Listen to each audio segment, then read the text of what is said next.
high fidelity. That's great. Sex. That's sensitive. Fantastic. Perfect life.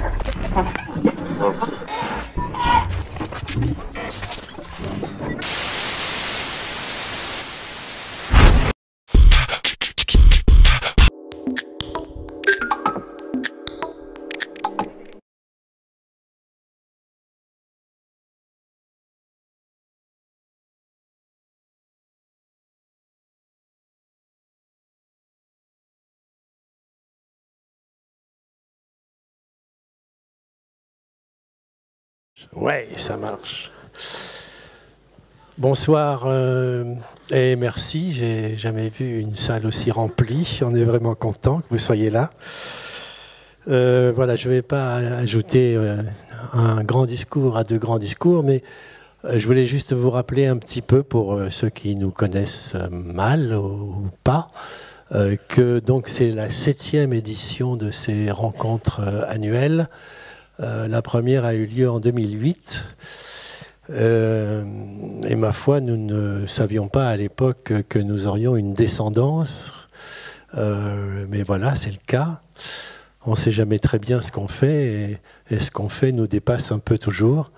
En 2008, nous avions initié, sans savoir que nous initions, ces rencontres par notre inquiétude d'Européens, inquiets de ce qui se passait dans le monde en notre nom, Européens et puis aussi citoyens du monde. Pour nous, c'était l'ex-Yougoslavie et le Rwanda. Et on s'est dit, tiens, en 2008, on va parler des voisins, puisque dans le monde, des voisins s'entretuaient. Et nous nous sommes demandé, mais qui diable sommes-nous pour nous entretuer quand on est voisins? Et puis, bon an, mal an, nous avons continué à nous poser cette question. Qui sommes-nous donc? Nous avons essayé de répondre chaque année. Et au fond, cette réponse est toujours la même, ou presque. En tout cas, nous avons trouvé que nous avions moins d'identité que d'appartenance, pas des propriétés privées, mais des attachements et des détachements qui se disputaient, hélas, quelquefois violemment et quelquefois tendrement. Et notre rêve, donc, c'était de rêver de disputes tendres. Et nous espérons que ces rencontres, ma foi, ont donné l'exemple de quelques disputes tendres. Alors, est-ce qu'on est fou de rêver de tendres disputes? Ma foi, c'est une des questions que, en tout cas, il m'intéresse de savoir la réponse cette année avec notre petit sujet. Sur quoi j'ajoute que, évidemment, notre sélection de films, d'intervenants, est une petite chose. Hein. Les uns diront que c'est un filet grossier, les autres diront que c'est une dentelle fragile. Évidemment, nous n'allons pas tout dire, nous n'allons pas tout épuiser, nous n'allons même pas expliquer, je crois. Nous vous invitons avec nous à décrire, à interpréter, à parcourir, sans doute trop rapidement. Et je vous prie d'excuser cette légèreté, puisque le sujet de cette année comporte beaucoup de lourdeur, beaucoup de douleur. Et donc je voudrais excuser par avance notre amateurisme sur ce point, mais amateurisme qui sera, j'espère, corrigé un petit peu par les intervenants qui viendront discuter avec nous. Et puis dans la salle aussi, je sais qu'il y a pas mal de gens très intéressés par le sujet.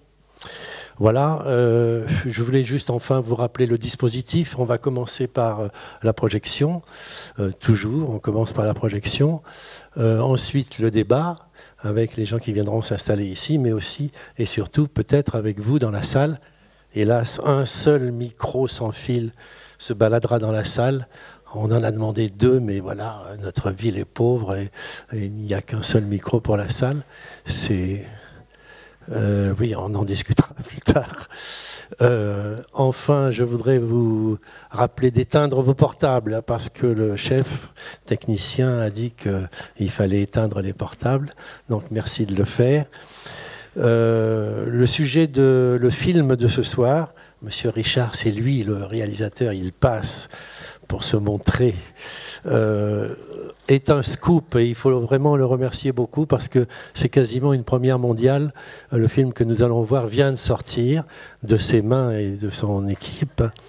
Donc on est très content et on le remercie beaucoup de nous avoir permis cette projection. Vous allez voir donc un film qui est un documentaire à propos de ce qu'on appelle l'autisme et surtout d'une institution qui reçoit des enfants essentiellement qu'on dit autistes ou autistiques. Voilà, ce film, je l'ai vu et il est tout à fait intéressant puisqu'il montre à la fois des soignants au travail, des parents qui font ce qu'ils peuvent avec leurs enfants, et puis aussi qui tâche de parler aussi de la théorie, enfin des recherches à propos d'autisme. Voilà. Bonne projection, merci encore d'être là et à tout à l'heure.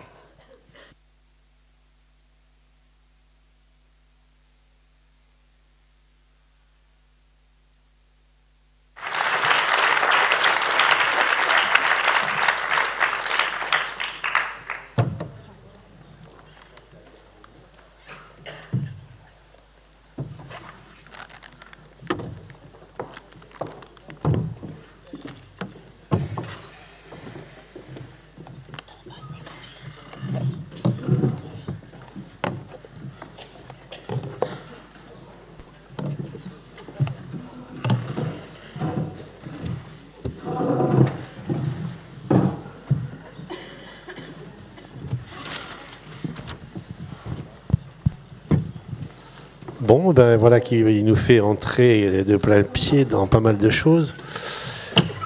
Merci.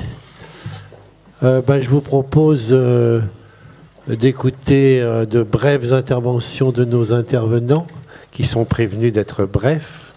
À moins que vous vouliez tout de suite les bombarder de questions, il y a un micro qui est là, qui sera disponible. Mais voilà, on peut peut-être vous demander l'un après l'autre, en commençant par Marie-Odile Suppligeot qui a écrit sur le film qui était précédemment programmé, Solstice, du même Bernard Richard, et qui évidemment a vu celui-là aussi. Et bon, peut-être, voilà. Et puis ensuite, l'un après l'autre, vous nous direz ce que vous pensez. Merci pour le cadeau. Je n'étais pas préparée, je n'étais pas programmée pour cette table. On vient de m'y installer. Je suis la première intervenante. Voilà donc. Et guidée par le film précédent, donc Solstice, les enfants de la parole. Donc j'improvise complètement. Peut-être un petit point de présentation, ce qui m'a mis en lien avec Bernard Richard, avec l'association Tapage, c'est une double casquette, presque une triple. J'ai une carrière d'éducatrice spécialisée, comme les collègues que vous avez pu voir dans ce film à la Rose Verte, un long temps en hôpital de jour dans des structures, ou une structure en tout cas équivalente à celle-ci, et les dernières années de ma carrière en protection judiciaire de l'enfance, où j'ai fait plus qu'ailleurs de la psychiatrie, sauf qu'il ne fallait pas le dire. Voilà, il fallait coder les choses un petit peu autrement, mais les problèmes étaient les mêmes. Alors ça, c'est pour le premier versant de la présentation. Le second versant, j'étais également psychanalyste en libéral, donc j'ai travaillé dans ce cadre-là, qui est un petit peu différent de ce qu'on a vu ce soir dans le film, mais je n'aurais pas su faire l'un et l'autre tenir l'une et l'autre de ces fonctions sans cette doublure. Je crois que je n'aurais pas pu demeurer éducatrice spécialisée en psychiatrie sans une formation et une pratique analytique. Et ce qui est peut-être plus étrange, je n'aurais pas pu être psychanalyste sans un ancrage institutionnel. Voilà. Donc je disais double casquette, presque triple, parce que j'ai eu dans ma carrière aussi un engagement, je ne sais pas si je dois le dire important, mais en tout cas important en temps et en longueur, militant sur la psychiatrie, et essentiellement autour de ce qui est évoqué dans ce film, de la psychothérapie institutionnelle. Alors c'est peut-être là que je peux dire un peu quelque chose qui va être grandiloquent, je sais pas, pour commencer. Pour travailler en psychiatrie, pour travailler avec des malades mentaux, avec des enfants atteints de pathologies extrêmement graves, il se pose une question qu'en général on tait, enfin, c'est une question qui se pose mais qui n'est pas formulée, qui est: est-ce que ces êtres humains méritent de continuer à vivre? Voilà. Faut-il les conserver parmi nous? Sont-ils membres d'un État, d'une famille, enfin des différentes instances? Et cette question qui semble inconvenante ou saugrenue, hein, on sait que de mémoire d'homme, dans les années 39-45, des pays ont choisi de ne pas conserver en vie, ou ont tenté de ne pas conserver en vie, des handicapés, des malades mentaux, des débiles profonds. Je pense à l'Allemagne nazie et d'autres. Bon, il y a eu d'autres. Massacres ou stérilisation des malades mentaux auxquels on pourrait faire référence. Donc en France, il n'y a pas eu de décision d'éliminer les fous, mais on sait qu'il y a eu entre 40 000 et 50 000 personnes de surmortalité qui sont mortes dans les institutions, mortes et mortes dans les institutions spécialisées, que ce soit pour les personnes âgées, les malades mentaux et quelques enfants, par indifférence, hein, pas par décret volontariste, mais par indifférence. S'il y a cette question, est-ce que les malades mentaux ou les personnes handicapées ou en difficulté, ce que Robert Castel a repris dans un de ses livres, Les inutiles au monde, en reprenant un vieux terme qui ne lui appartenait pas au départ, si on décide de conserver parmi nous les inutiles au monde, ben les ennuis commencent. C'est-à-dire, si on dit oui, ces gens-là méritent de vivre, peuvent vivre, on fait quoi? Les choses se compliquent. Hein. Donc ce film répond en partie, enfin, comme plein d'autres films ou plein d'autres pratiques, répondent à cette question. Si on se positionne du côté oui, ce sont des êtres humains, nous les gardons parmi nous, on fait quoi? On fait comment? Hein, parce que quelques-uns sont quand même très perturbés. Alors, le faire quoi? Qu'est-ce qu'on fait? On pourrait dire deux voies qui sont conciliables, enfin, qui sont tout à fait complémentaires. Il y en a une qui est celle de la protection, de la compassion, qui n'est pas à condamner, c'est-à-dire nous sommes les plus forts et nous protégeons les plus faibles. C'est aussi la position parentale. Quand on a des enfants, on est... voilà, on possède l'argent, la parole, les moyens, donc on va protéger et élever. Donc il y a un côté protection des malades mentaux, mais il y a un autre aspect, on va dire, de la prise en charge qui est beaucoup plus complexe, et là aussi qu'on retrouve dans ce film, en fait, qui est vraiment mis en valeur dans ce film et dans le courant de psychothérapie institutionnelle, donc, qui est on les garde en vie parce qu'ils sont comme nous, ou pire, nous sommes comme eux. C'est le titre Sommes-nous fous? Donc c'est autre chose c'est un autre seuil d'intervention que la protection que peuvent mériter des personnes faibles, enfants, malades ou vieillards.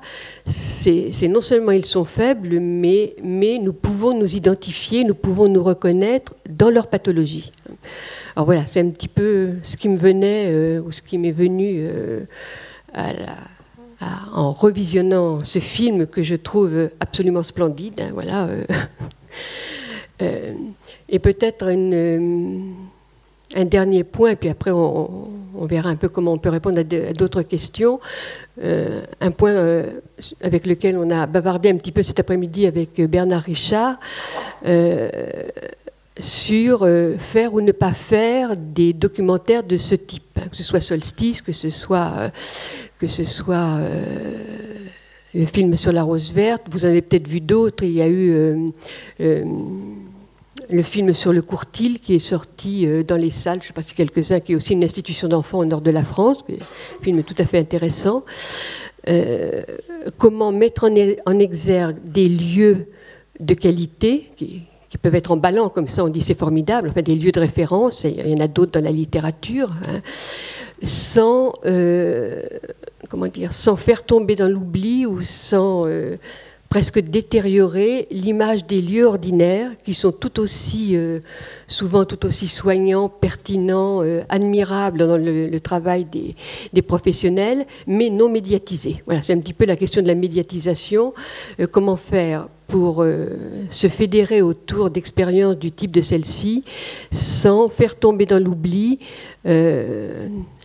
la banalité du bien, je dirais. Voilà, la banalité de mille et un lieux où on travaille tout aussi bien, mais on ne le dit pas. Voilà, on ne le dit pas, on ne le fait pas savoir, ça ne passe pas sur les écrans, ça ne passe pas dans les congrès, mais la qualité est là de manière quasi identique. Voilà.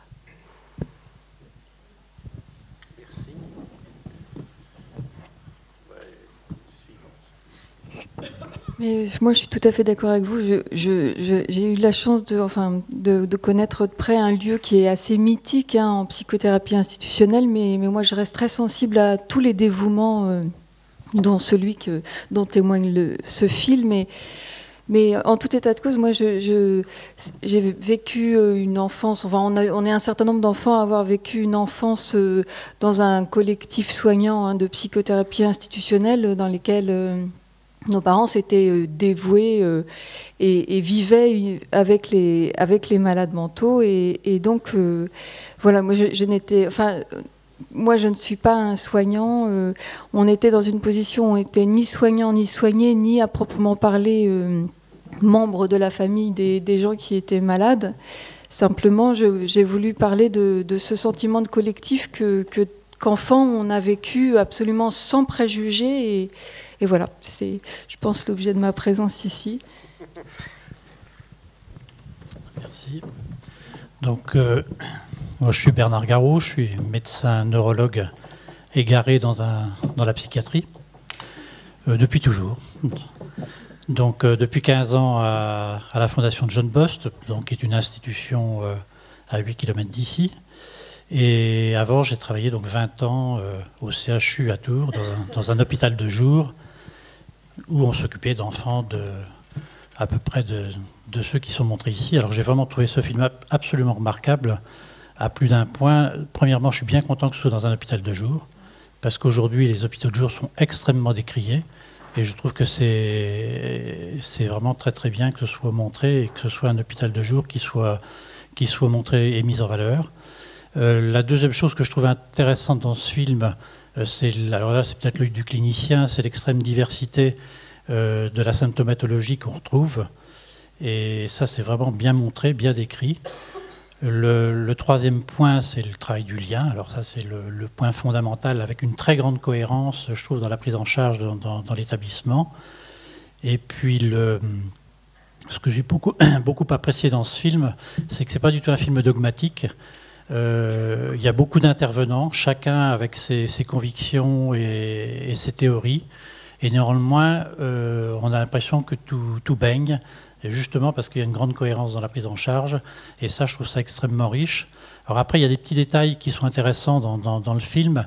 On voit bien que certaines prises en charge fonctionnent très bien avec certains et pas avec d'autres. Et ça aussi, je trouve que c'est intéressant. Il n'y a rien qui est toujours facile avec ses enfants. Et puis le dernier point que je trouve aussi intéressant, c'est la place qui a été réservée aux familles. Ça aussi, je trouve ça très très intéressant et bien mis en valeur. Et voilà, en gros, les points les plus intéressants que j'ai trouvés sur ce film, qui en plus est très beau, esthétiquement.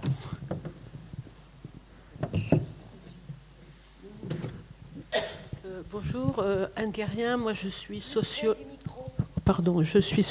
de formation et d'ex-profession, mais par ailleurs j'ai eu un fils soigné en psychiatrie, enfin diagnostic schizophrène pendant une dizaine d'années, qui s'en est sorti il y a 10 ans à peu près de la fréquentation régulière des hôpitaux psychiatriques. Et mes deux fils travaillent, enfin celui-là travaille comme moniteur éducateur, l'autre comme éducateur spécialisé, les deux en psychiatrie, donc je suis assez concernée. Moi j'ai trouvé le film formidable, et à la différence de Marie-Odile, je dirais que toutes les institutions ne se valent pas. Et qu'il y a, justement, en tant que mère de patients, j'ai eu l'occasion de fréquenter 2 hôpitaux, par exemple. Maison Blanche et Sainte-Anne. Et bon, Sainte-Anne, c'est quand même nettement mieux que Maison Blanche. Il y a vraiment un autre travail de l'équipe thérapeutique. Et j'ai beaucoup apprécié dans le film la diversité des intervenants, cette construction d'un milieu hétérogène. Enfin, on voit effectivement tous les traits qu'on connaît parce que par ailleurs j'ai travaillé avec Félix Guattari. Donc la psychothérapie institutionnelle, la doctrine est appliquée de manière cool. En fait, on a l'impression que c'est tout naturel. Or, il faut savoir que ce genre d'institution, à l'heure actuelle, est menacé par des campagnes d'opinion publique qui racontent qu'il n'y a pas d'institution en France qui s'occupe des autistes. Bon, là, on a une preuve, mais il pourrait y en avoir d'autres qu'il y en a.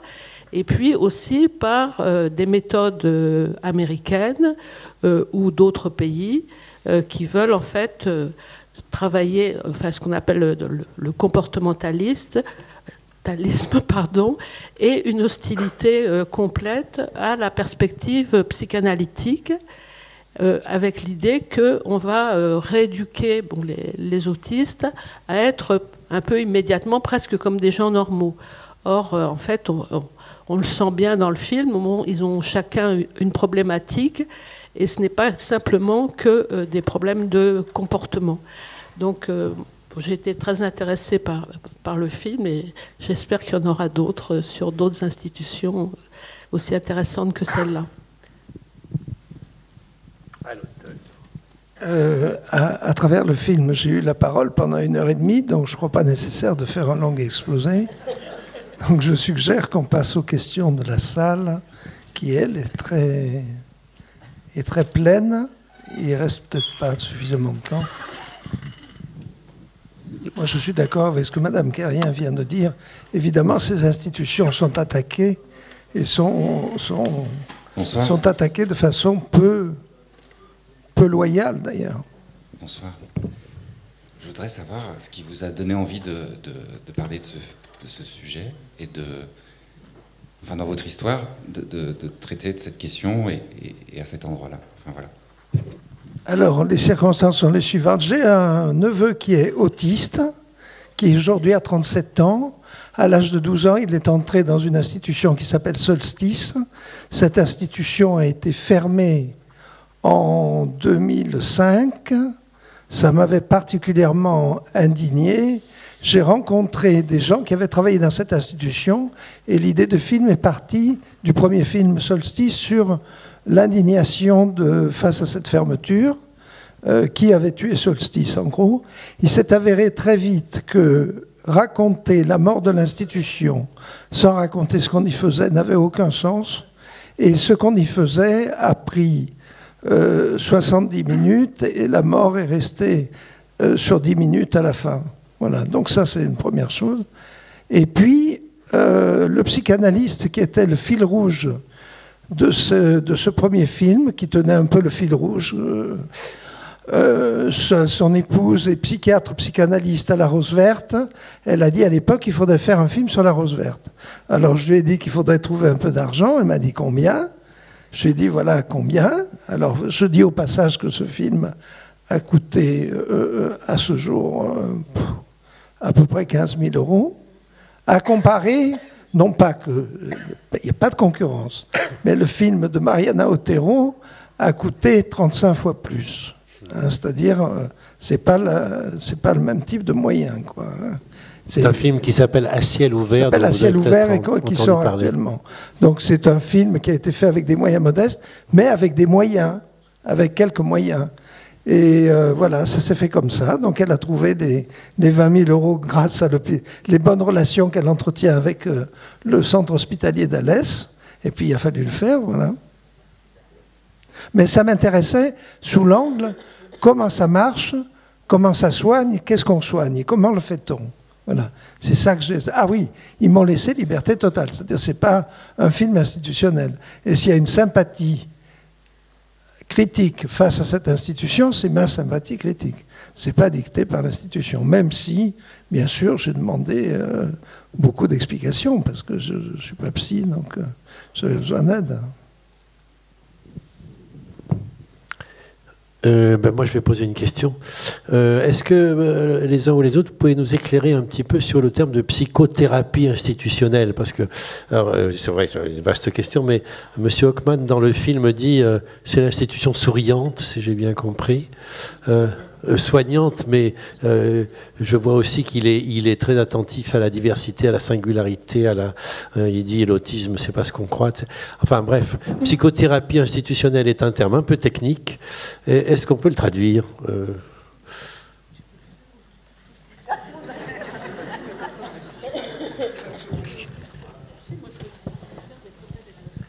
On va sûrement faire des réponses multiples et je pense qu'il y a peut-être même des gens dans la salle qui pourront nous aider. Définition, c'est un peu compliqué, mais peut-être quelques éclairages historiques. Le terme, je crois, a été employé et consacré en 1952 dans une revue portugaise. C'est à partir de ce moment-là qu'on l'a retenu, mais les pratiques étaient antérieures. Enfin, c'est à partir du moment où le terme est passé entre les gens et a été conservé. Et il est peut-être plus exact de parler de mouvance de psychothérapie institutionnelle, tant il y a de facettes multiples, et aussi de pédagogie institutionnelle qui se réfère pour l'éducation et pour l'éducation nationale à des valeurs tout à fait similaires. Voilà un peu pour les datations.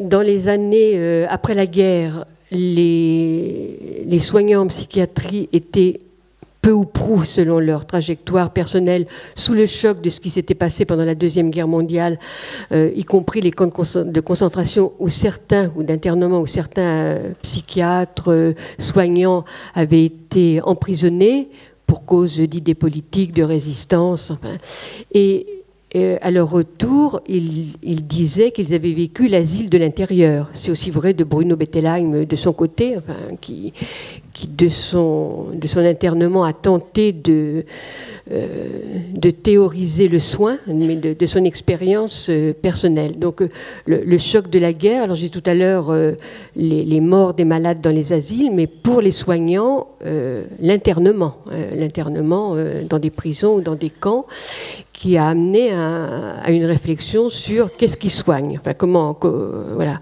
Et en tout cas, pas la contention, enfin pas l'internement. On pourrait dire quelque chose d'un petit peu plus flou, mais qui, moi, me paraît important, c'est qu'à cette époque-là, et alors avant la guerre et après la guerre, on était quand même dans une période européenne et un peu plus large. Je vais lancer le mot communisme, mais pas au sens d'avoir sa carte du Parti communiste dans la poche, mais où les espoirs étaient du côté du collectivisme. C'est-à-dire on va se mettre ensemble pour faire des choses. C'est pour ça que je dis que ce n'est pas le communisme, pas le sens étriqué du terme, mais les idées étaient, je vois par exemple dans tous les mouvements de jeunesse, quelle que soit leur appartenance, on était dans une idée de fraternité plutôt que d'horizontalité, de fraternité plutôt que de hiérarchie. Alors c'est un peu flou, mais je pense que ça influençait tous les secteurs, y compris celui de la psychiatrie, et je pense que ce qui est décrit à la clinique de la Borde ou dans d'autres endroits, c'était quand même cette vie communautaire. On va peut-être dire communautaire ou collectif plutôt que communiste. Et ça, on ne le sent plus aujourd'hui. Mais ça a beaucoup marqué, si on revient aux archives ou aux écrits de l'époque, ça a beaucoup marqué.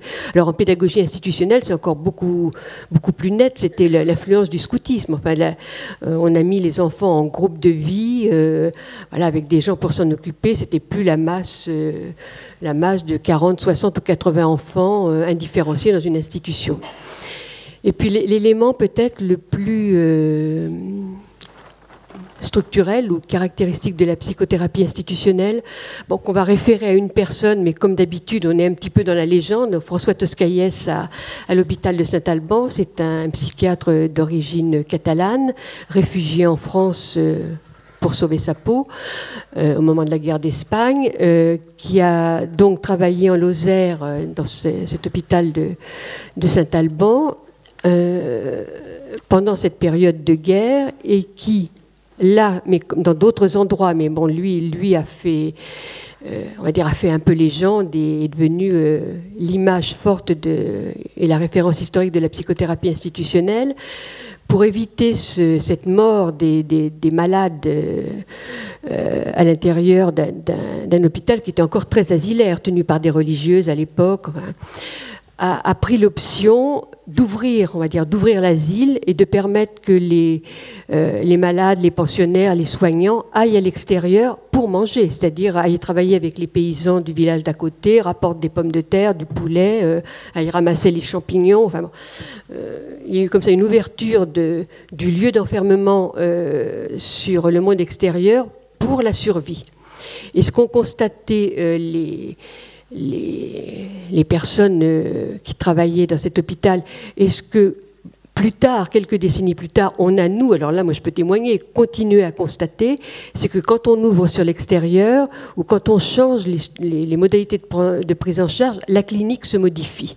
Ça, c'est complètement traumatisant. C'est-à-dire, si on ne s'y prend pas pareil, des malades étiquetés parano, schizophrènes, je sais pas, hystériques, ont un certain nombre de chances de changer leur comportement et de devenir autres.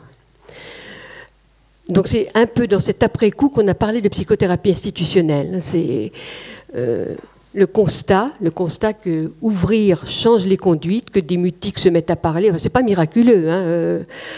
Toscaïès, il raconte aussi qu'ils ont ouvert et il y a un patient qui est descendu très vite à la gendarmerie pour dire vous savez, il y a des gens bizarres à l'hôpital qu'on héberge, c'est pas des malades, il y en a un qui a été parachuté, enfin, il y avait des résistants qui étaient planqués à Saint-Alban. Donc il est allé les dénoncer aux gendarmes du coin. Toscaïès, il dit il est rentré, je lui ai fait une piqûre dans les fesses, il a dormi plusieurs jours. Enfin bon, c'est aussi ça. Bon. Mais alors, peut-être pour dire, la psychothérapie institutionnelle, c'est la prise de conscience, mais après coup, moi je tiens beaucoup à ce terme, c'est pas une invention, c'est pas comme ça, on a dit on va faire de la psychothérapie institutionnelle, ça va être génial. C'est le constat que des modifications de pratique, parfois des modifications très ponctuelles, moi je pourrais témoigner dans les hôpitaux de jour, enfin dans un hôpital de jour où j'ai travaillé très proche de ce qu'on a vu dans le film La Rose Verte, quand on a modifié des prises en charge qui étaient en groupe de vie, je disais tout à l'heure le scoutisme, enfin genre colonie de vacances, on a modifié et introduit des activités un petit peu comme celles qu'on voit dans le film, le descriptif clinique des enfants s'est modifié de manière considérable. Voilà. Donc peut-être ça, psychothérapie institutionnelle, c'est de se saisir de l'événement, de ce qui advient, qui n'est pas toujours thérapeutique, ça peut être pathologique, de temps en temps on peut faire des bêtises, enfin on peut mettre des choses en place qui aggravent les situations, mais cette espèce d'analyse et de réflexion permanente sur les événements et en quoi modification, alors on dit de l'institution, de la structure, modifie la clinique et peuvent être thérapeutiques.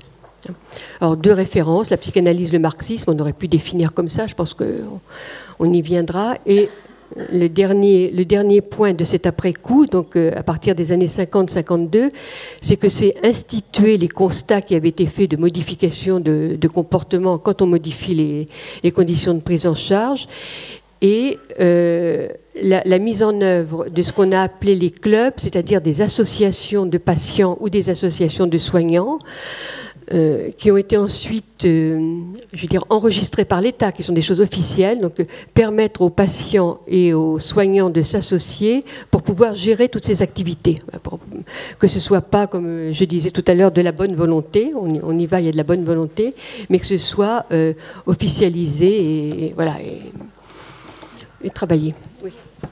Mais juste enfin moi je donnerais presque une définition naïve de la psychothérapie institutionnelle, parce que là c'est un peu technique, ces aspects-là ils sont passionnants, mais en fait c'était créer un milieu ouvert, mais ouvert non seulement éventuellement sur l'extérieur, mais aussi intra-ouvert, c'est-à-dire la possibilité pour les gens de sortir.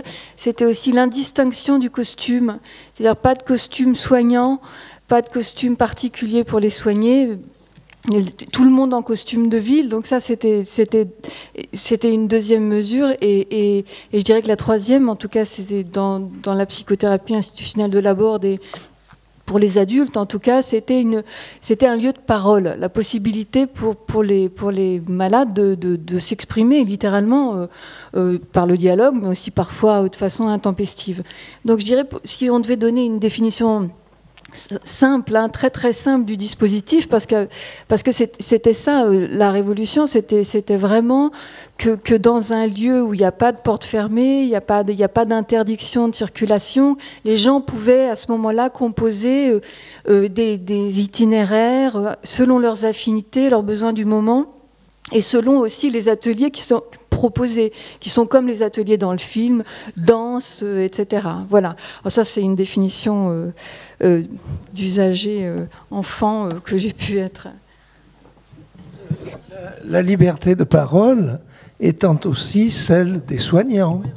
Et dans le film Solstice, la première phrase qu'on voit inscrite, c'est une phrase de Roger Gentis qui est pas de soins sans parole libre et pas de parole libre sans démocratie.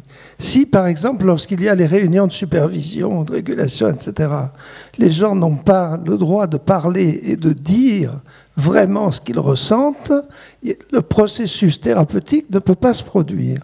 Or, pour que cette parole soit libre, il faut que l'institution soit démocratique. Et pour répondre à la question de monsieur tout à l'heure, l'une des raisons pour lesquelles j'ai fait ces films, c'est parce que Solstice était en autogestion et que dans cette institution hôpital de jour règne une relative liberté de parole. Je dis relative parce que quand même la structure hiérarchique subsiste, mais en tout cas il y a liberté de parole. Et c'est ça qui a été une des raisons pour lesquelles ça m'a beaucoup intéressé de faire ces films. L'aspect politique. La psychothérapie institutionnelle, c'est une chose politique. Et à une époque, on disait qu'elle avait deux jambes qui s'appellent la psychanalyse et le marxisme. Alors moi, je corrigerai un tout petit peu ce que dit Marie-Odile. Le marxisme, contrairement au communisme, il est peut-être un petit peu moins atteint par l'aspect réel de ce que nous avons connu au XXe siècle. Peut-être qu'il en subsiste quelque chose. En tout cas, par exemple, à l'occasion de la crise, de la triste crise commencée en 2008, comme par hasard, le Marx et le marxisme ont ressurgi. Les ventes de livres de Marx ont été multipliées par 5 ou 10 tout à coup, donc c'est pas quelque chose... On ne peut pas dire que la messe est dite dans ce domaine. Et dans cette période de crise, je crois que les aspects démocratiques ne concernent pas que l'hôpital psychiatrique, concernent aussi, par exemple, l'entreprise. Je voulais rajouter un détail dans la légende de Toscaïès qui me semble important, c'est qu'il a commencé à travailler pendant la guerre d'Espagne et qu'il était donc psychiatre dans l'armée républicaine espagnole. Il n'avait strictement aucun infirmier, rien du tout. Et par contre, des tas de soldats, enfin de militaires, qui déprimait complètement devant ce qui se passait, c'était le désastre complet. Et donc il a inventé sur place des moyens du bord qui étaient donc de confier des soldats à des familles paysannes ou aussi à Barcelone aux prostituées. Et il a négocié avec le gouvernement républicain qui voulait fermer les bordels qu'on les laisse ouverts puisqu'ils allaient abriter un certain nombre de soldats républicains en déroute. Et donc c'est un espèce d'état d'esprit comme ça, hyper concret, de soigner, de faire les choses, qui s'est reporté sur Saint-Alban, qui était, comme l'a dit Marie-Odile, un hôpital avec des bonnes sœurs, et qui est devenu un lieu transformé au quotidien, avec justement la création d'un club de malades pour qu'il y ait un double pouvoir à l'intérieur de l'hôpital, le truc hiérarchique et le club qui était démocratique. Enfin, c'est un travail sur l'institution quotidien. Comme à la Borde, d'accord, les malades circulent librement, mais il y a les groupes il y a une espèce de carte des groupes, les groupes pour déjeuner ensemble, etc., l'activité de base, il y a des ateliers, il y a le groupe des groupes, enfin il y a différents types de réunions, il y a toute une organisation institutionnelle à l'intérieur de laquelle circulent les malades pour un certain nombre de, enfin les pensionnaires comme on dit, pour un certain nombre de choses, et et bien sûr les soignants, et il y a d'ailleurs des réunions fermées aux pensionnaires. Et par ailleurs, bon, il y a eu une occasion qui a amené à un remaniement des choses, à une invention institutionnelle, c'est-à-dire que le personnel infirmier, bon, salarié, le week-end, il est en vacances. Et pendant ce temps-là, la communauté doit continuer à vivre. Et donc, il s'est avéré à un certain moment qu'il manquait du personnel pour s'occuper des pensionnaires pendant les week-ends. Et à ce moment-là, bon, Guattari, qui co-gérait la board avec Houry, a inventé un système d'adjonction au personnel salarié, de moniteurs stagiaires, etc., avec tout un système de roulement qu'on a appelé la grille, et qui mettait, bon, d'une part, qui comblait le problème immédiat, mais dont il s'est avéré que ça permettait, par l'arrivée sans arrêt de gens externes, d'avoir une diversité d'intervenants dans la clinique, avec notamment des étudiants ou des gens qui amenaient des spécialités de cirque ou de peinture ou d'écriture ou de vidéo ensuite, etc. Et donc une vie de la structure. Alors que l'un des gros problèmes des institutions psychiatriques, type Sainte-Anne, que je connais très bien donc en tant que mère d'usager, ou même d'ailleurs moi aussi j'y étais avant, c'est la routine intégrale, c'est-à-dire que pendant que j'y étais, comme j'avais été à la board avant, on a créé des clubs nous-mêmes à l'intérieur de poésie et de tricot et de je sais plus quoi, enfin, pour meubler les après-midi, parce que sans ça, le problème des lieux psychiatriques, c'est qu'on s'emmerde, mais comme c'est absolument épouvantable. Et en plus, avec les réductions de personnel actuel, par exemple, moi j'ai fait un séjour à Sainte-Anne en 81 et un deuxième en 92. En 81, je voyais mon, comment on appelle ça, chef de clinique tous les jours. Non, l'interne, pardon, tous les jours, le chef de clinique une fois par semaine. En 92, je voyais l'interne une fois par semaine, le chef de clinique à l'entrée et à la sortie. Et les infirmières, c'était pareil, on les voyait beaucoup moins. Donc il y a une réduction du personnel qui est en contact avec les patients à cause des économies, etc.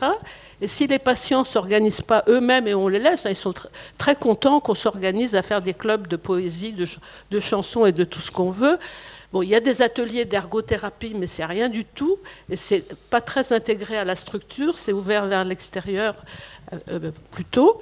Mais en fait, il y a un énorme problème de routinisation de ces lieux. Hein, et cette routinisation, elle empêche de soigner. Et alors évidemment, il y a un auxiliaire dont on n'a absolument pas parlé, parce que je crois qu'avec les enfants autistes, ce n'est pas le lieu, mais j'en suis pas sûre, c'est les médicaments. C'est-à-dire qu'en fait, on distribue quand même beaucoup de médicaments dans les lieux psychiatriques pour que les gens se tiennent tranquilles. Et il y a un autre médicament au choix qui est la fumette, enfin le tabac. C'est-à-dire que dans les lieux psychiatriques autrefois, maintenant qu'il est interdit de fumer dans les lieux publics, c'est plus partout comme ça, mais il y avait une fumée intense et les gens donc fumaient ensemble et faisaient pas grand-chose d'autre, hein, jouaient peut-être un peu au ping-pong et tout ça. Mais, enfin, j'insiste sur le fait que la psychothérapie institutionnelle, c'est pas simplement laisser aller les gens comme ils veulent, mais c'est toute une organisation interne qui permet une circulation avec des repères et la possibilité à cette parole de parler de quelque chose. Bon. Juste un petit mot. Est-ce que l'institution thérapeutique que vous décrivez n'est pas une anti-institution? Je veux dire, je ne vois pas quelle institution peut se passer de routine, peut se passer d'ordre, entre guillemets, de hiérarchie, comme vous avez dit. Donc, est-ce qu'au fond, l'institution thérapeutique n'est pas une institution qui se saborde elle-même ou quelque chose comme ça? Enfin, j'exagère peut-être, mais enfin, c'est une institution qui me paraît, telle que vous la dites, hein, non instituée, mais sans arrêt instituante. Et ça, c'est un peu un rêve, non? Enfin, je ne sais pas. Est-ce que c'est pas un peu utopique? Ben, c'est pas une erreur, c'est pas un péché d'être utopique, hein, mais voilà. Je veux dire, ça m'étonne pas que la Borde ou la Chesnay ou d'autres institutions soient si rares, ou la Rose Verte, parce que quand vous dites toutes les institutions ne se valent pas, on veut bien vous croire, parce que la plupart ne sont pas à la hauteur de ce que vous êtes en train de nous décrire. Enfin, je me demande, quoi. Oui. Philippe, tu voulais parler. Pour reprendre un peu les définitions, est-ce que vous pouvez nous expliquer de façon assez courte les théories comportementalistes par rapport au traitement de l'autisme, les nuances entre les théories comportementalistes et la psychiatrie, et les tensions ou les combats, enfin je ne sais pas comment on peut appeler ça. Est-ce qu'il est possible de les dépasser, et en quoi la montée des théories comportementalistes peuvent aussi changer le financement d'institutions voilà, quoi.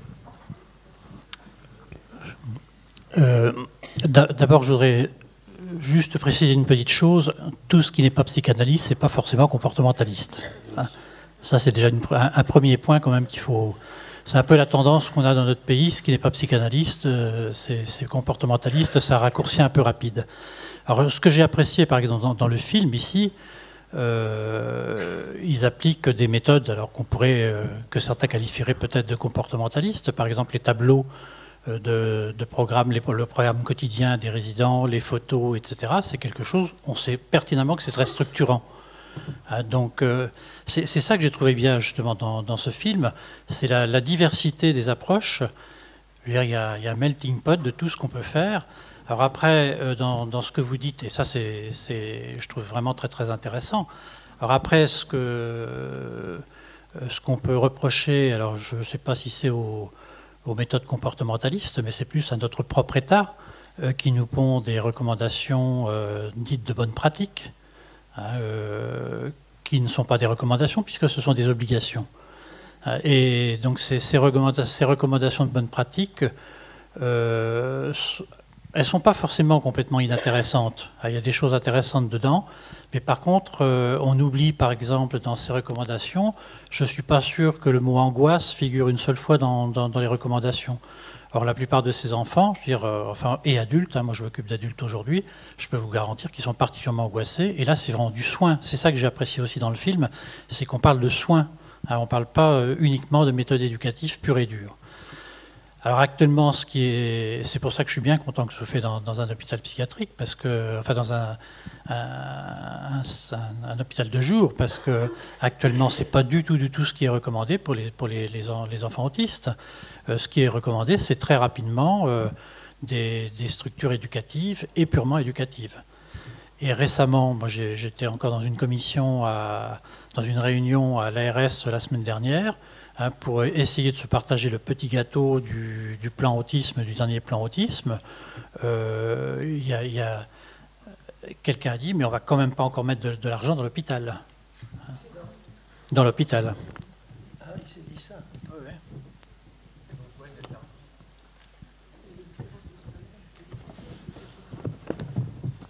Oui.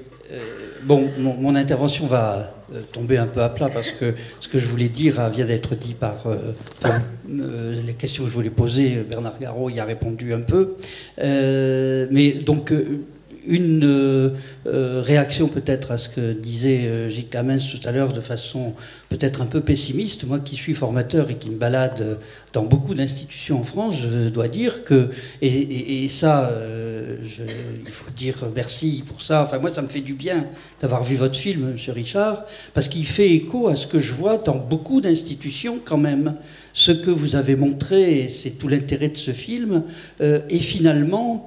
j'espère que ce que je vais dire ne sera pas pris de façon péjorative, très banale, au sens où il y a beaucoup d'institutions qui aujourd'hui travaillent de cette façon-là, avec des dysfonctionnements. Je suis sûr que là aussi, dans l'institution que vous avez filmée, il y a beaucoup aussi de dysfonctionnements. Aucune institution n'est parfaite. Mais il y a quand même en France actuellement, je pense, beaucoup d'institutions, autant d'ailleurs pour enfants que pour adultes, Et puisqu'on est sur le thème de l'autiste, restons sur ce thème de l'autisme. Donc beaucoup d'institutions qui accueillent, qui soignent et qui accompagnent des enfants et des adultes autistes qui font un travail d'extrême qualité. Et le film qu'on a vu, M. Richard, il vient faire une démonstration que cela est possible. Et alors, effectivement, contrairement aux recommandations, aux dernières recommandations de l'HAS, qui condamne dans un packaging la psychothérapie institutionnelle, c'est-à-dire qui condamne les institutions qui s'interrogent sur elles-mêmes, c'est quand même pas mal, qui condamne la psychanalyse pour dire c'est pas efficace, c'est pas adapté, alors qu'on voit très bien, au contraire, qu'une institution traversée par la psychanalyse, c'est vrai que ce que dit Bernard Garot, c'est pas que la psychanalyse, c'est intéressant dans cette institution où on voit qu'il y a une convergence entre le soin, la thérapie, inspiré effectivement de la psychanalyse, mais aussi de la pédagogie, mais aussi de l'éducation, le respect des règles, etc. C'est tout cet ensemble qui donne la qualité de cette démarche. Hein. Et il n'y en a pas dans le film, mais il faut dire aussi que l'HAS a condamné cette trilogie psychanalyse, psychothérapie institutionnelle et packing, hein, en attaquant quand même sans le nommer, peut-être même d'ailleurs en le nommant, celui qui en France est porteur de cette trilogie, hein, qui est Pierre de Lion. Hein. Et voilà, hein, on a cité Tolstoï, Souris, Guattari, mais je crois que autour de la question de l'autisme et de sa prise en charge de cette façon-là, voilà, moi j'avais envie de citer Pierre de Lion. Non mais excusez-moi, mais c'est un peu contradictoire, parce que vous nous dites d'une part qu'il y a beaucoup d'institutions dans le style de la Rose Verte, et on est content de savoir, c'est vrai, mais d'un autre côté, vous nous dites que l'HAS, Haute Autorité de la Santé, condamne tout ça. Alors pourquoi ça marche pas? Ça coûte trop cher ou quoi? D'où vient cette... Je n'oserais pas répondre à la question, mais un petit peu quand même. Je crois que l'HAS, en l'occurrence, s'est fait embarquer par certains lobbies beaucoup plus preneurs de parole et beaucoup plus médiatisés que, malheureusement, le film de M. Richard, qui mériterait d'être montré beaucoup plus que, même si on est nombreux aujourd'hui, qu'au Bergeracois. Je dis juste un mot à propos du packing. C'est à la demande de l'institution qu'on n'a pas filmé le packing. Mais il y a du packing. Mais c'était tout simplement pour que le film ne soit pas démoli avec un arbre et que la forêt passe à la trappe en même temps. Donc c'est eux qui ont décidé. Mais je pense, j'ai proposé hier, d'ailleurs, je leur ai proposé hier que dans les suppléments du DVD, il y ait le packing. J'avais des images d'un enveloppement sec. Ah oui, il faut dire ce que c'est le packing. Ah oui, oui, ben sinon, voilà. Là, le packing, c'est lié aux... Le packing est un enveloppement qui est destiné à lutter contre, justement, les angoisses de délitement que peuvent ressentir les personnes qui sont prises en charge dans ces institutions, les autistes, les angoisses de liquéfaction, etc. Et qui consiste à envelopper, enfin, sous le regard de toute une série de thérapeutes, envelopper dans un drap humide, froid, la personne à laquelle on applique cette thérapeutique, et puis peu à peu la réchauffer. Voilà. Moi, sur le fond du sens du packing, je ne suis pas suffisamment compétent. Et cette... Oui. Allez-y. Et je voulais dire, cette thérapie a été visée par les comportementalistes parce qu'elle leur a permis de faire contre-feu aux accusations de maltraitance dont ils étaient, au moins à une époque, justement l'objet. Hein, puisqu'au début, on pratiquait le comportementalisme avec des choses du genre petite décharge électrique pour convaincre de mieux se comporter. C'est vrai, hein, non, c'est pas... C'est encore bon. Alors, comme ils étaient attaqués sur ce terrain, ils ont trouvé dans les pratiques de l'adversaire, donc les pratiques psychiatriques dont il est question aujourd'hui, ce packing, hein, ils l'ont désigné comme pratiques maltraitantes. Voilà, ils ont trouvé un contre-feu. Et puis, peu à peu, comme c'est des puissants lobbies, parce que derrière, il y a quand même des grands enjeux. Hein. Ce qu'ils veulent, c'est les budgets, tout simplement. Oui, je pense aussi, le vrai problème, c'est les petites guerres entre les courants. Alors que la psychiatrie, c'est une discipline extrêmement difficile, où il faudrait un peu d'humilité et penser que sûrement personne n'a la vérité et qu'il faudrait travailler en synergie pour traiter un enfant ou un adulte est malade. Il me semble que on peut avoir plusieurs pistes d'approche. On peut utiliser la thérapie cognitive, on peut également associer la chimiothérapie et la psychanalyse. Il y en a énormément de techniques, hein, l'hypnose, etc., etc. Et je crois que si on sortait de ces guerres, on allait vers plus de maturité et d'humilité. Et je crois qu'on gagnerait une vraie guerre, c'est-à-dire comment soulager des patients lourdement handicapés et souffrant de très grandes angoisses. Voilà. Ça, c'est quelque chose. Donc, le packing, donc, c'est une technique de soins par un enveloppement avec des serviettes très froides. Donc, mettre un enfant enveloppé avec des serviettes qui sont très, très froides, ça peut donner l'impression d'une maltraitance. Mais au bout de quelques temps, la chaleur du corps qui se dégage permet à l'enfant qui peut être dans des angoisses et de morcellement, l'enfant peut éprouver une sensation d'union de son corps et il peut s'apaiser. Et après, au bout d'une demi-heure, je pense, et donc on le sort, on le réchauffe et on lui donne une boisson chaude et il peut s'apaiser, il va s'endormir, etc. Donc voilà un petit peu la technique du packing, mais vue de l'extérieur et envahi par aussi l'ignorance ou le fanatisme, je crois que c'est tout ça qu'il faut développer et dépasser. On peut penser que c'est maltraitant. Donc il y a tout un travail de pédagogie qu'il faudrait faire qui permettrait de sortir un petit peu de l'obscurantisme. Alors deux mots sur la psychothérapie institutionnelle. On sait aussi que l'institution psychiatrique ou autre, un peu partout, hein, toutes les institutions se créent des clivages et des combats, du déchirement à l'intérieur de soi-même. La psychothérapie institutionnelle permet peut-être un travail sur l'institution elle-même.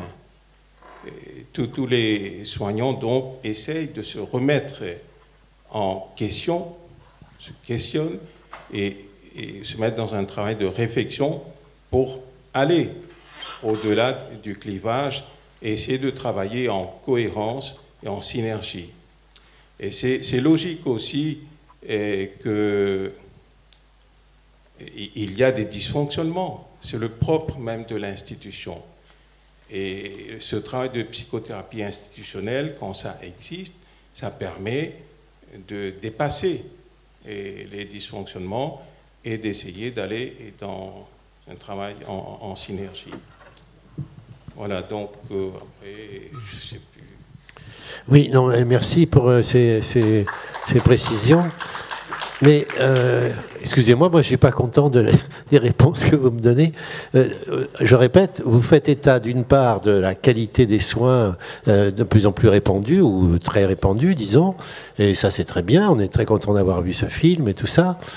Mais d'un autre côté, vous nous dites c'est menacé par des hautes autorités, enfin des gens très sérieux, je suppose, aussi compétents que vous et moi, sans doute. Enfin, et alors moi, je voudrais savoir, mais d'où vient ce débat? Enfin, ça coûte trop cher. Je reviens à des questions débiles, hein, excusez-moi, idiotes, mais qu'est-ce que c'est le point de frottement? C'est que c'est trop cher, ça demande trop de monde. Vous avez fait état de, il n'y a plus de psy. Enfin, je crois qu'il y a eu beaucoup de parents et qui ont vécu une grande souffrance et portés un peu par le regard de la psychanalyse ou les thérapeutes, les psychanalystes, et qui, quelque part, ont dit qu'il y avait des relations fusionnelles entre la mère et son enfant, que la mère était responsable de l'enfant autiste ou psychotique. Il y a eu beaucoup de maladresse. Je veux dire, on apprend aussi par nos maladresses. Moi, j'ai appris par tout ce que j'ai entendu par rapport à nos ancêtres et psychiatres, et on essaye de se corriger en permanence.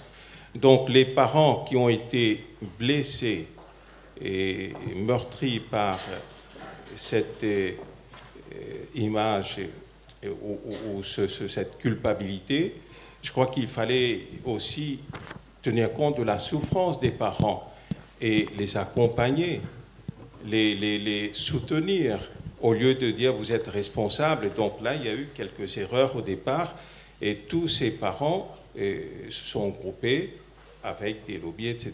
Et puis, comme a dit Michel Brioul, bon, très médiatisé. Nous, on ne sait pas trop parler. Je veux dire, bon, il faut savoir parler devant les médias, etc. Donc, il y a des beaux parleurs, il y en a chez nous aussi, sûrement. Et donc, il faudrait que ces gens se mettent en avant et puis, voilà, qui disent le contraire. C'est un combat entre beaux parleurs et l'argent aussi, sûrement. C'est vrai que... Excusez-moi. Non, je vais dire, c'est vrai que c'est vraiment une spécificité de l'autisme, c'est qu'il y a eu un véritable divorce entre les familles et les psychiatres. Et à partir de là, il y a eu deux courants. Un courant analytique qui est resté très présent en France, et puis les parents qui se sont organisés, et qui se sont très très bien organisés, qui sont devenus les interlocuteurs privilégiés de nos ministères, et donc qui ont imposé des méthodes qui viennent certaines des États-Unis, d'autres de Belgique, de Hollande, etc. Et donc qui ont pris le pas là-dessus. Et moi j'étais très étonné, j'étais nommé dans le cadre du plan autisme formateur régional, et dans le cadre de cette formation qu'on a eue initialement, les associations de parents étaient présentes pour savoir si ce qu'on allait enseigner était bien conforme à ce qu'on devait dire. Moi, ça m'a vraiment surpris et choqué, je dois dire, mais c'est une réalité. Et quand on parle de lobby, ce n'est pas forcément des lobbies financiers. Hein. En l'occurrence, c'est vraiment la puissance des associations de parents qui se sont très très bien organisées. Et je ne suis pas sûr que ce soit après une question de moyens, parce que je ne sais pas si ça... À quoi vous attribuez cette spécificité de l'autisme? Pourquoi pas sur, je ne sais pas quoi, moi, la personnalité multiple, la schizophrénie ou la rougeole, enfin, bon, uniquement parce que l'autisme est quelque chose d'extrêmement précoce. Ça a été bien dit dans le film, bien montré. C'est très très précoce, hein, maintenant on le sait. On sait que c'est pratiquement dès la naissance, hein, que le petit, il y a des troubles du sommeil, des troubles alimentaires, il ne sourit pas, il a des réactions toniques bizarres quand on le prend dans les bras. Et donc très tôt, ça a été mis sur le compte d'un trouble de la relation mère-enfant. Et ça a duré quand même un certain temps, avec effectivement, comme le dit M. Chounet, ça a été des familles extrêmement culpabilisées. Et il y a eu un divorce qui s'est instauré dans les années 80 à peu près. Enfin, moi je me souviens de l'avoir vécu, en tous les cas, cette phase-là. Et c'est un divorce, je pensais qu'il s'était réglé, mais pas du tout. En fait, il y a deux mondes parallèles, il y a le monde des psychiatres et il y a le monde des familles. Mais ça, c'est vraiment dû à la précocité de l'autisme, et c'est vraiment, pour moi, une spécificité de l'autisme. Moi, je pense en fait, qu'il y a autre chose, c'est-à-dire que dans la problématique psychanalytique, en fait, on fait un travail avec les autistes, par exemple, qui font qu'ils vont mieux, que les symptômes diminuent, mais il n'y a pas l'idée qu'on va guérir complètement de l'autisme. il y a l'idée qu'il y a une problématique individuelle qui est, c'est vrai aussi pour les psychotiques, etc., il y a une problématique individuelle qui est ce qu'elle est et qui va continuer à exister, mais avec une socialisation beaucoup plus grande grâce aux soins. Et ce qui est apporté, il me semble, c'est vrai aussi pour les schizophrènes, pour tout le monde, et aussi avec les sciences cognitives à l'heure actuelle, c'est l'idée qu'on va trouver le moyen de guérir ça et de supprimer donc la folie, et ce qui rend d'ailleurs, enfin moi j'ai quelques amis, je pense notamment à Jean-Claude Pollack, bon, qui est responsable de la revue Chimère, enfin, l'idée que la folie disparaisse alors que, au fond, ça a été une référence littéraire, culturelle, etc., et qu'il semble que c'est des problématiques créatrices, par exemple, est-ce que Van Gogh sans la folie peut exister, pour prendre un truc qui est à la mode à Paris en ce moment, parce qu'il y a une exposition Van Gogh, hein, Van Gogh vu par Artaud. Donc il y a une véritable différence, je crois. Bon, peut-être que j'ai tendance à accentuer les différences de problématiques et que j'ai tort, monsieur, mais je crois qu'il y a une différence de problématiques, effectivement, dans les deux cas. Et avec quelque chose qui est par contre assez semblable, qui est en effet de réduire les symptômes, hein, des deux côtés.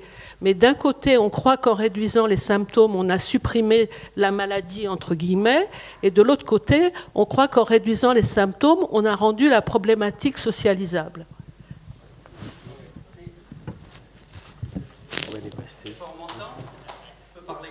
Non, oui, passer le micro. Ah, le micro est par là. Il y a quelqu'un qui a le micro par là.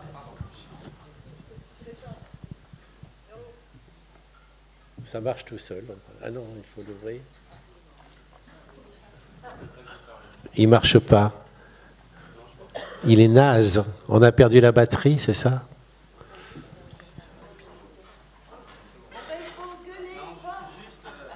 Bon, on va vous... Ce soir, sur la psychanalyse et dans le traitement des enfants autistes, ça me fait évoquer aussi peut-être notre positionnement en tant que professionnel. Je travaille moi-même en hôpital de jour, je suis éducateur spécialisé.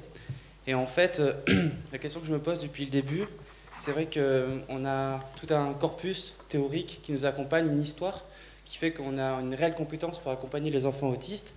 Mais en même temps, comme on l'a dit, on est face à un divorce. On a du mal à communiquer aussi sur ce que l'on fait. Et je crois que aussi dans les attaques dont on peut faire l'objet, notamment par la HAS, c'est la question aussi peut-être de l'évaluation de nos pratiques, de comment on communique sur ce que l'on fait.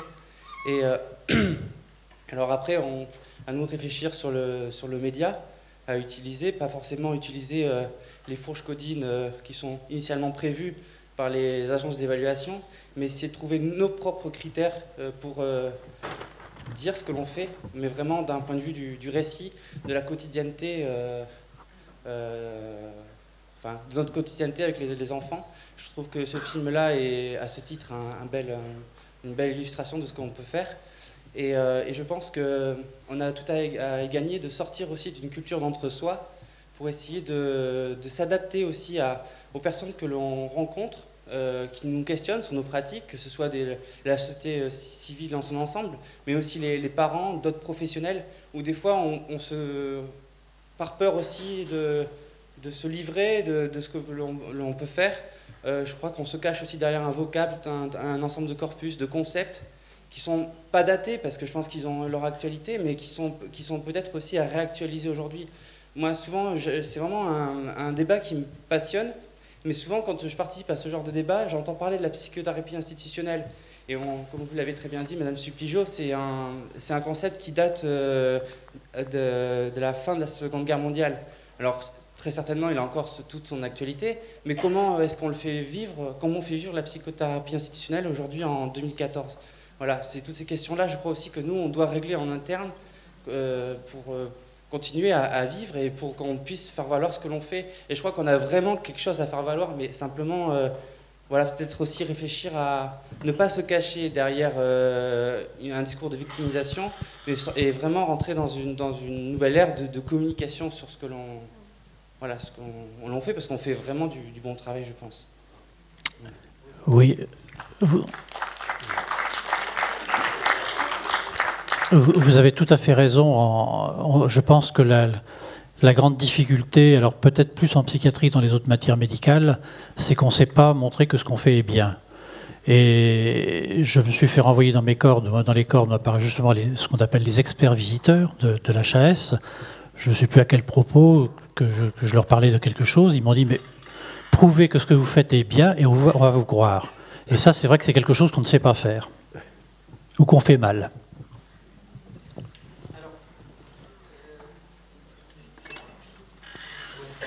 Quand le bricolage sera terminé, je récupérerai le micro, je vais essayer de parler fort. Pour réagir, enfin, pas réagir, rebondir sur ce que vous avez dit, Madame Carrien, la question du symptôme. Je crois qu'effectivement, l'histoire de l'autisme, et ça complique tout aujourd'hui, elle a très mal commencé. Parce qu'elle a commencé en 1943 avec une prise en compte de ces particularités de ses enfants. Voilà, ça fait peur. Mais uniquement décrite par Kanner sous l'angle des symptômes. Il n'a pas essayé de comprendre le fonctionnement et la structure. Et quand il a décrit ces symptômes, il estimait qu'on pouvait compter qu'il y avait un enfant sur 10 000 qui était porteur de ces symptômes. De par l'histoire, de par la constitution des lobbies de défense contre, effectivement, la mise en accusation des parents par, il faut bien le dire à cette époque-là, la pensée psychanalytique, à ce moment-là, eh bien, les parents ont eu besoin de se constituer de façon solide et le concept d'autisme a été extrêmement élargi. Aujourd'hui, selon les statistiques récentes, on parle de 1 enfant sur 100. On est passé de 1 sur 10 000 à 1 sur 100. J'ai même lu récemment 1 sur 80. Alors vous vous rendez compte, on a multiplié par 100 le nombre d'autisme. On n'en a pas fait davantage, mais on a considéré de façon beaucoup plus large ce concept. Ce qui fait qu'aujourd'hui, quand on dit « il est autiste », eh bien, on ne sait pas de quoi on parle, parce que, comme on l'a vu dans le film, on a affaire à une grande diversité. Et derrière des mêmes symptômes, il y a des structures très différentes. Et alors, le débat psychanalyse, thérapie comportementale, il tient là aussi. C'est-à-dire que les thérapies comportementales veulent s'attaquer aux symptômes, alors que le courant psychanalytique, pas strict, hein, élargi tel qu'on l'a vu dans le film avec l'intégration de la pédagogie et de l'éducation, eh bien, vise à essayer de respecter la dynamique de l'enfant et de comprendre l'origine de ses symptômes. Autrement dit, c'est avec la thérapie comportementale, comme si on prenait quelqu'un, il tousse, on ne cherche pas à savoir pourquoi il tousse, s'il a un cancer, une bronchite ou la tuberculose, mais on va essayer d'éradiquer la toux. Alors on va être content, parce qu'il ne va plus tousser, mais il va mourir malade. Et c'est le risque, effectivement, des thérapies comportementales, c'est de s'attaquer aux seuls symptômes sans prendre en compte la structure psychopathologique. Et ce qui impose effectivement, mais encore une fois je suis assez optimiste, ce qui se fait dans la plupart des institutions, il y a une réflexion sur le sens du symptôme et donc la prise en compte et l'accompagnement et la prise en charge et le soin, non pas au niveau du seul comportement, mais au niveau du fondement et des fondamentaux de la souffrance de ces enfants et de ces adultes. Oui, juste une petite précision quand même en ce qui concerne l'épidémiologie, c'est pas aussi simple que ça quand même. Je veux dire, dans ce qu'on appelait jusqu'en 2013 les troubles envahissants du développement, depuis 1994, les troubles envahissants du développement, il y avait l'autisme atypique, et après toute une pléiade de trucs par derrière. Et c'est dans cette pléiade de trucs par derrière qu'effectivement l'épidémiologie a augmenté. Et aujourd'hui, depuis 2013, 2013, avec la nouvelle nomenclature spectre autistique, effectivement, on élargit encore le nombre d'enfants qui font partie de ce spectre. Mais quand on parle d'autisme proprement dit, je pense que l'épidémiologie n'a pas beaucoup évolué. chez nous les professionnels, mais dans le grand public. Oui, je ne suis pas sûr. Enfin, c'est ce qu'on dit dans le grand public, oui. Je reviendrai sur un point quand même qui me semble devoir reprendre, c'est le sur-mesure. Je crois que tout à l'heure, j'ai entendu M. Choumi qui disait bon, il faut qu'on puisse prendre les enfants là où ils en sont. C'est-à-dire que c'est eux qui nous apprennent. Et ça, je pense qu'il faut vraiment l'avoir en tête quand on accompagne des adultes ou des enfants. Ce sont eux qui nous apprennent. C'est-à-dire que dans le film, je trouve qu'il est bien montré comment l'institution, d'abord, est baignée par la parole.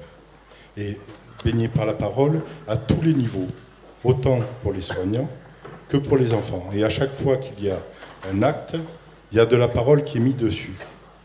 Et je crois que c'est cette dimension-là de comment entendre la personne en souffrance, que ce soit les parents ou les enfants, et comment à partir de cette souffrance, en tant qu'accompagnant, soignant je ne sais pas, mais accompagnant, comment on peut essayer de faire un bout de chemin ensemble.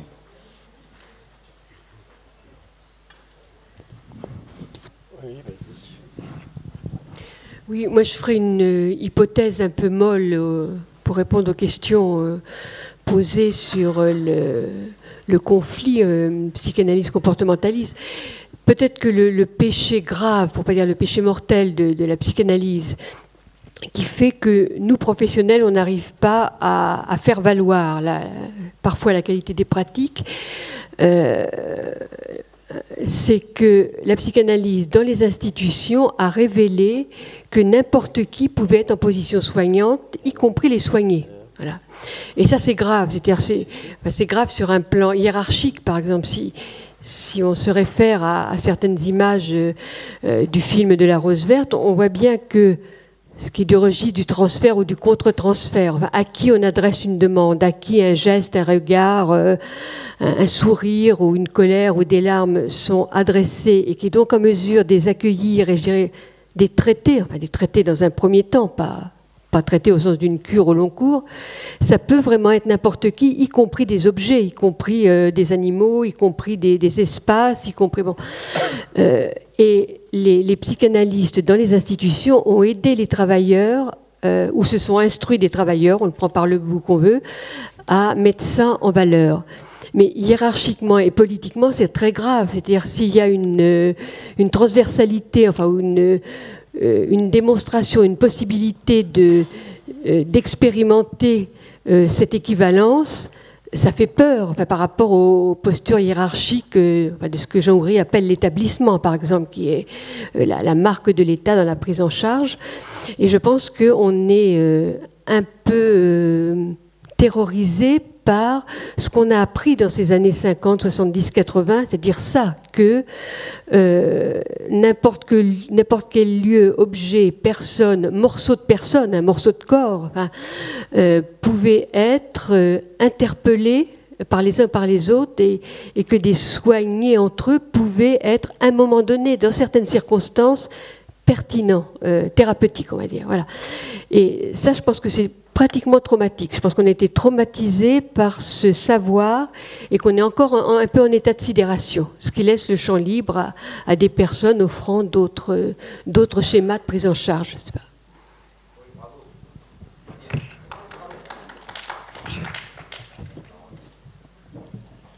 Bon, il y a la censure qui nous dit qu'il faut partir, c'est ça ? Bon, si vous n'avez pas d'autres questions. Moi, j'ai l'impression qu'on a affaire avec l'autisme à une maladie opportune, ou enfin, je sais pas quoi, qui tombe bien, qui est à la mode, et qui fait, mais qu'au fond, l'essentiel est un peu ailleurs, quoi. Je sais pas où exactement, mais on a encore 4 jours pour le découvrir. Donc, merci, et puis à demain, j'espère.